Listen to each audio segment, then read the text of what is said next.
मित्रों नमो नमः।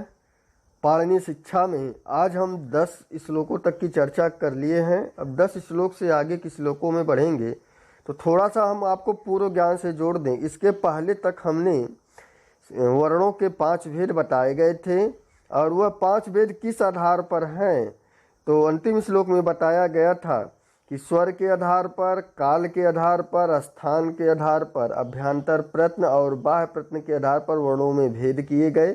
ये 5 भेद किए गए। उसे स्पष्टता से जानने के लिए अब हम अग्रिम श्लोकों की चर्चा करेंगे या अग्रिम श्लोकों में उसकी चर्चा की जाएगी। और हमारा अग्रिम श्लोक है उदात्ताश्च अनुदात्ताश्च स्वरितश्च स्वरास्त्रयः ह्रस्वो दीर्घः प्लुत इति काल तो नियमा अचि। तो सबसे पहले उन्होंने स्वर भेद बताया था। तो स्वर के आधार पर उन्होंने बताया कि वर्ण के 3 भेद होते हैं, उदात्त, अनुदात्त, स्वरित। स्वर के आधार पर वर्णों को 3 भेदों में बांटा गया, 3 प्रकार में बांटा गया। वह तीनों प्रकार है उदात्त, अनुदात्त, स्वरित। ये स्वर के भेद हैं। उसके बाद उन्होंने कहा कालतः, स्वरतः, कालतः, स्थानात्, प्रत्यानुप्रदानतः। यह उस 10वें श्लोक का पहला लाइन है।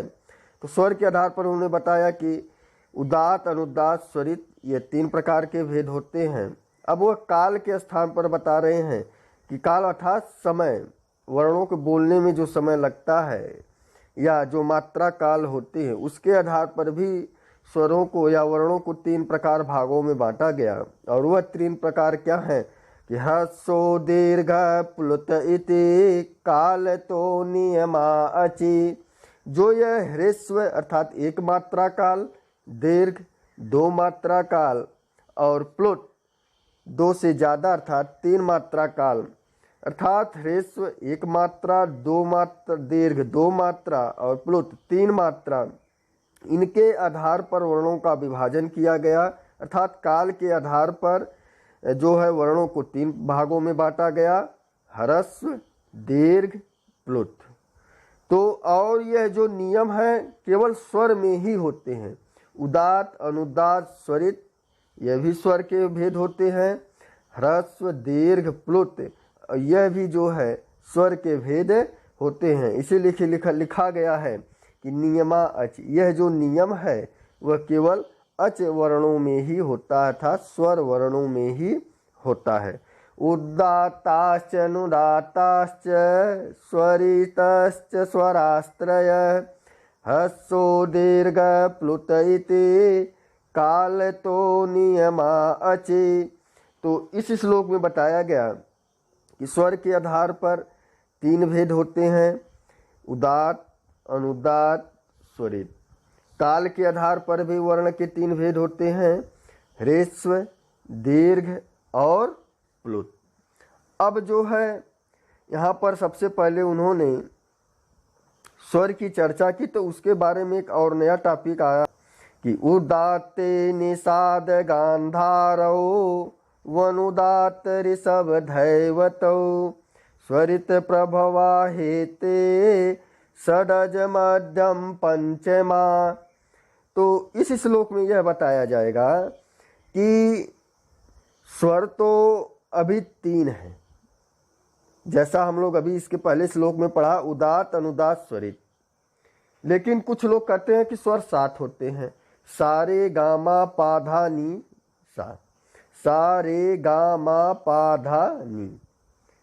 तो कुछ लोग कहते हैं स्वर 7 होते हैं, तो आप कैसे 3 कह रहे हैं। तो यहाँ पर पाणिनि महोदय ने लिखा उदात्ते निषाद गांधारौ। उदात्त अर्थात निषाद और गांधार स्वर 7 होते हैं, षडज, ऋषभ, गांधार, मध्यम, पंचम, धैवत, निषाद। यह जो 7 स्वर हैं इन्हीं 7 स्वरों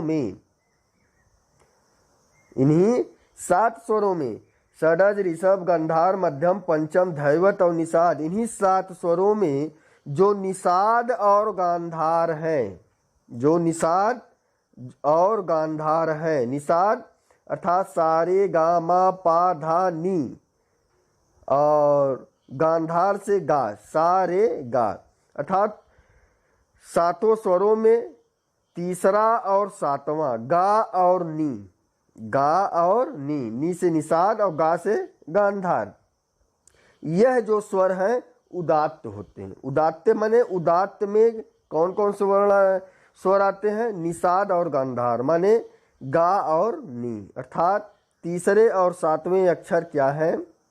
जो हमारा सरगम है 7 स्वरों का, उसमें से जो तीसरा और सातवां अक्षर है वह उदात्त वर्ण है, उसका उच्चारण हमेशा उदात्त में होगा। और आगे दिया गया अवनुदात्त ऋषभ धैवतौ, और ऋषभ और धैवत, ऋषभ और धैवत, तो ऋषभ से रे और धैवत से जो है, ऋषभ से रे और धैवत अर्थात धा, सा रे, रे अर्थात ऋषभ, गा मा पा धा, धा से धैवत, अर्थात सरगम में जो 7 स्वर हैं उन 7 स्वरों के क्रम में जो दूसरा और छठा अक्षर जो है वह अनुदात्त है। वह क्या है? अनुदात्त है। तो पहली लाइन में यही बताया गया कि उदात्ते निषाद गांधार, जो निषाद और गांधार था सप्त स्वरों में तीसरे और सातवें अक्षर, अर्थात तीसरे और सातवें अक्षर गा और नी उदात्त है।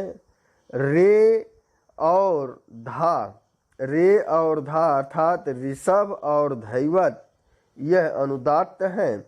और लास्ट लाइन में बताया गया कि स्वरित प्रभवा हेते षडज मध्यम पंचमा, इसके अलावा जो 3 वर्ण बचते हैं, षडज मध्यम पंचमा, षडज अर्थात सा, मध्यम अर्थात चौथा अक्षर और पंचमा अक्षर अर्थात पंचम अक्षर।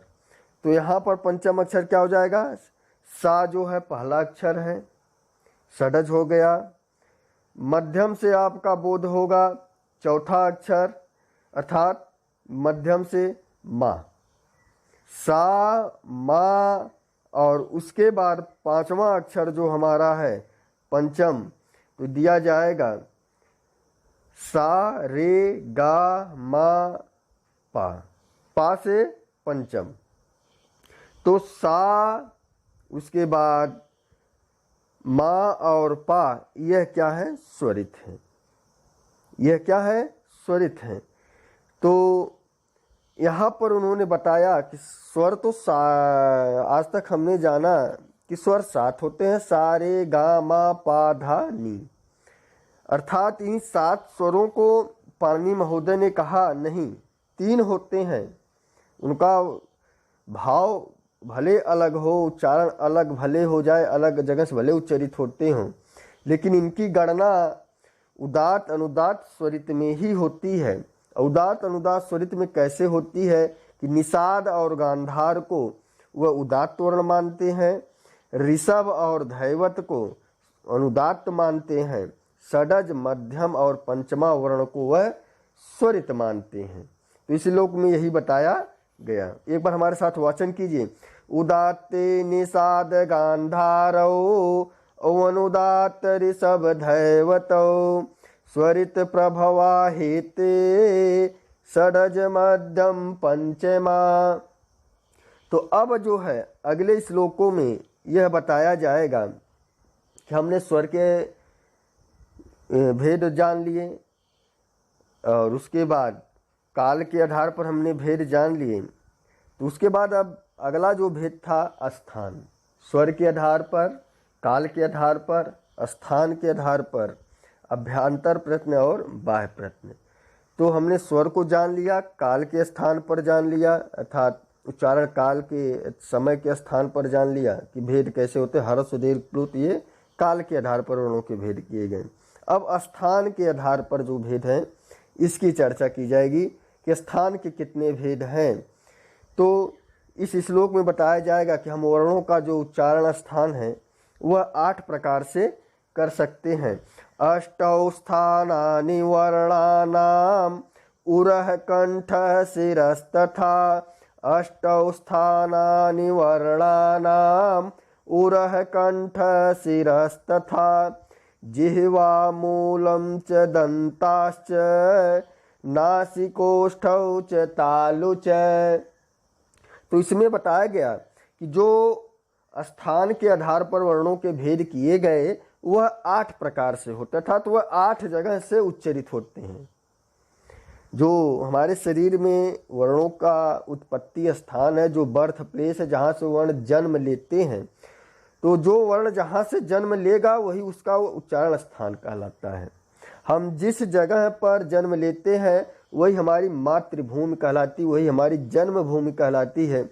उसी तरह हमारे मुख के अंदर जिस प्रकार से या जहाँ से वर्ण उच्चरित होते हैं वही वर्ण का जन्म स्थान होता है, बर्थ प्लेस कहलाता है। तो स्थान के आधार पर वर्णों के 8 भेद कहे गए, और वह 8 भेद कौन है? अष्टौ स्थानानि वर्णानाम्, वर्णों के 8 स्थान है। पहला है उरः। आप लघु सिद्धांत कौमुदी पढ़े होंगे या उसके बारे में अन्यत्र कहीं पढ़े, आप लघु सिद्धांत भले न पढ़े लेकिन कहीं किसी बुक में पढ़े होंगे कि आपको सारे उच्चारण स्थान मिल जाएंगे, लेकिन ये जो उरः है, उरः माने हृदय, यह उच्चारण स्थान आपको यहाँ पर पहली बार मिल रहा है, लघु सिद्धांत कौमुदी में नहीं है।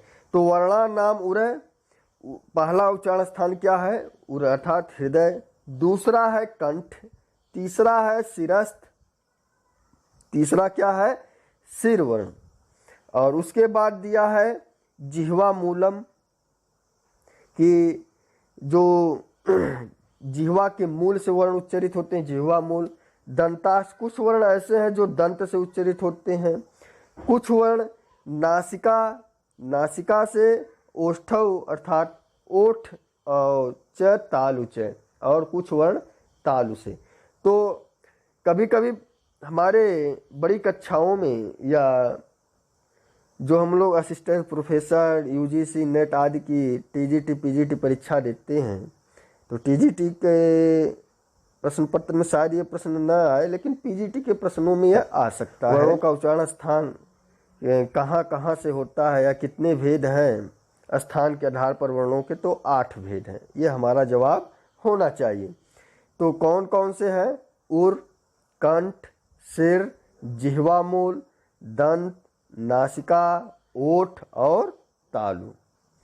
तो यहाँ पर बताया गया कि वर्णों स्थान के आधार पर वर्ण को 8 भागों में या 8 भागों में बांटा गया। अब उसके बाद अगले श्लोक में बताया जाएगा कि जो यह विसर्ग हैं इनके भी 8 प्रकार होते हैं। विसर्ग दिया होगा मूष्मणः, जो विधोष्मणः अर्थात जो उष्मणः शब्द है, ये विसर्ग का बोध कराता है कि जो ये उष्म वर्ण है, उष्मणः है, जो विसर्ग है, इनकी 8 गतियां होती हैं। ओ भावश्च विवृतिश्च ससारेफ एव च जिह्वा मूलमुपद्मा च गतिरष्टविधोष्मणः। तो इस श्लोक में बताया जाएगा कि विसर्ग की जो 8 गतियां होती हैं, तो कहीं कहीं पर विसर्ग में ओ भाव, कहीं कहीं विसर्ग क्या है? ओ में परिवर्तित हो जाता है। कहीं कहीं विसर्ग क्या है? ओ में परिवर्तित हो जाता है, अर्थात ओ भाव हो जाता है।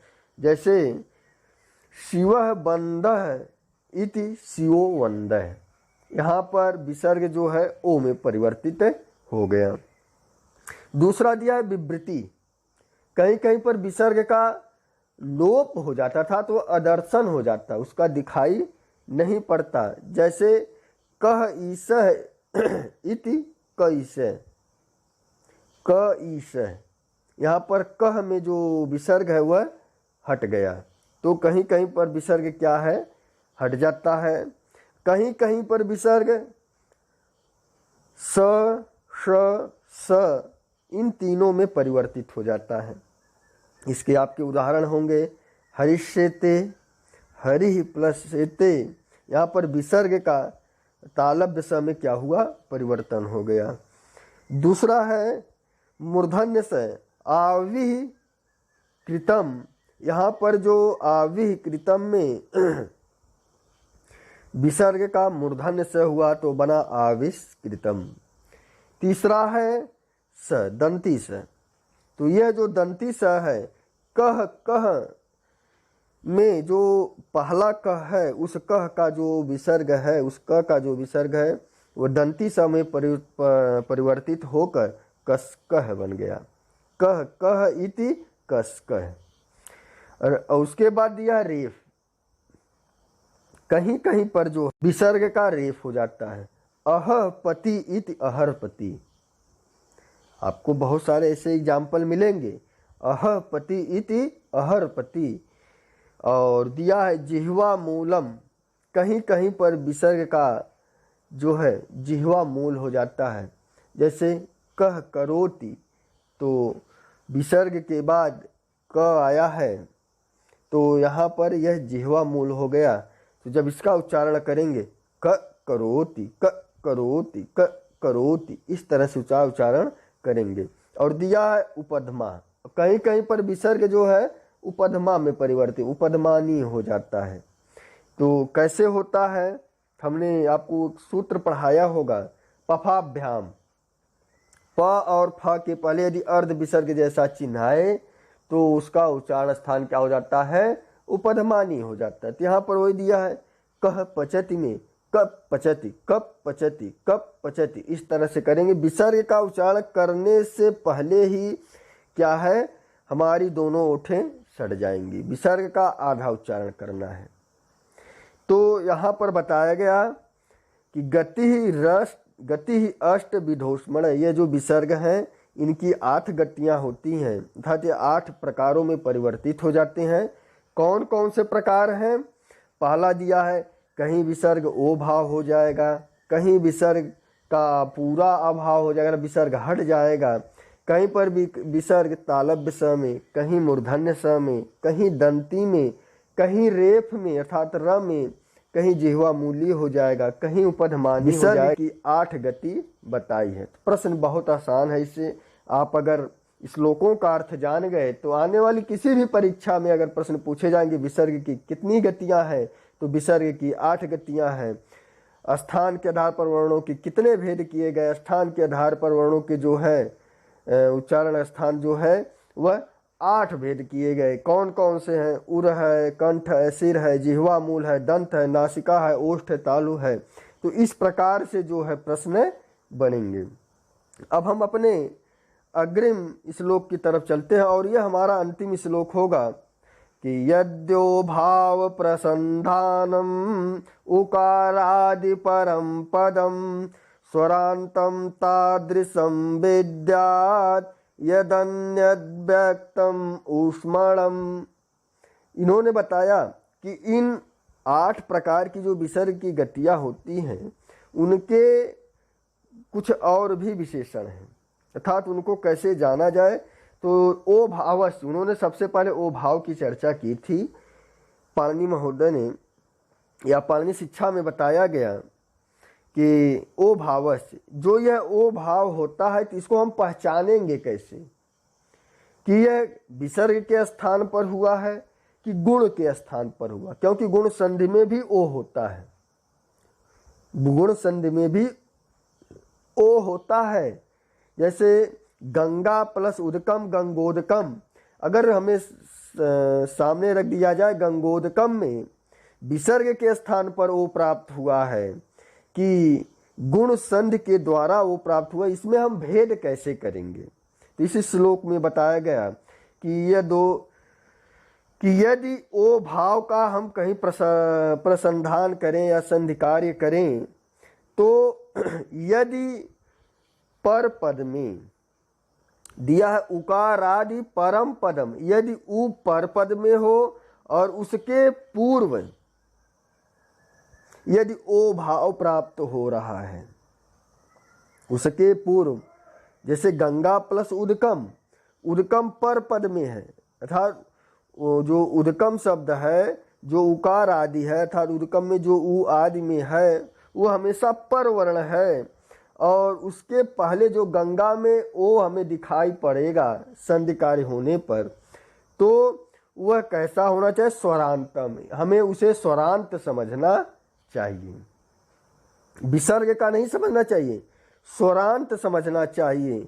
और तादृशम विद्यात यदन्यन व्यक्तम उष्णम, और इसके अतिरिक्त यदि हमें कहीं पर में उकारादि दिखाई न पड़े और पूर्व वर्ण में हमें अगर ओ दिखाई पड़ता है, तो वह पूर्व वर्ण में जो ओकार प्राप्त हुआ है उस ओकार को विसर्ग का ओकार जानना चाहिए। इसका अर्थ हम एक बार आपको फिर बता देते हैं कि उकार आदि पद यदि पर में हो तथा उससे पूर्व ओकार प्राप्त हुआ हो तो उस पूर्व पद को स्वरांत जाने। जैसे गंगा उदकम में, तो गंगोदकम में जो अलग अलग करेंगे, जो गंगा में ओ हमें प्राप्त दिखाई पड़ा वह ऊ के स्थान पर हमें ओ दिखाई पड़ा, तो वही चीज़ यहाँ बताई गई कि यदि उकार आदि पद पर में हो और उससे पूर्व यदि हमें ओकार आदि प्राप्त होते हों, ओकार प्राप्त होते हों, तो उस पूर्व पद को हमें स्वरांत जानना चाहिए कि उसके अंत में स्वर वर्ण था। तो गंगा में आवर्ण क्या है? स्वर वर्ण है। लेकिन इसके विपरीत यदि उकारादि पद पर में न हो, यदि उ वर्ण बाद में न हो, किंतु उससे पूर्व हमें अगर ओकार प्राप्त हो रहा हो, तो उस ओकार को हमें क्या समझना चाहिए कि यह विसर्ग के स्थान पर ओकार हुआ है। जैसे गंगा प्लस उदकम में ऊ के पहले जो गंगा में गा में जो आ है वह स्वरांत है, और इसके पहले हमने उदाहरण बताया था शिवह बंदह, तो शिवह बंदह में जो शिवह में विसर्ग दिखाई पर, लेकिन पर पद में जो है वह है। यदि ऊ होता तो यहाँ पर पूर्ववर्ण स्वरांत होता, लेकिन यहाँ पर वर्ण क्या है? वह है। तो इसके पहले जो विसर्ग है वह ओ में परिवर्तित होकर शिवो वंदह बन गया। तो इसमें केवल साधारण सी बात यही है कि यदि उकार आदि पद पर में हो, अगर यदि उससे पूर्व ओकार प्राप्त हो रहा हो, जैसे गंगा प्लस उदकम में गंगोदकम हो गया, तो वह गंगा पद क्या है? स्वरांत है। लेकिन यदि पर पद में ऊ हमें दिखाई न पड़ रहा हो या ऊ पद पर में न हो और पूर्व पद में अगर हमें ओकार प्राप्त होता हो, तो वह पूर्व पद क्या है? विसर्ग है। वह पूर्व पद क्या है? स्वरांत न होकर क्या है? विसर्ग से अंत होने वाला वर्ण है। तो बस आज इस वीडियो के माध्यम से हमने केवल 5 श्लोकों की चर्चा की, और बाकी श्लोकों की चर्चा हम नेक्स्ट वीडियो में करेंगे। वीडियो कैसी लगी कमेंट बॉक्स में अवश्य बताएं। हाँ, वीडियो अच्छी लगी हो तो शेयर करें अपने मित्रों के साथ, अपने दोस्तों के साथ। तो बस आज के लिए इतना ही। नमः संस्कृताय, शुभ संध्या, शुभ रात्रि।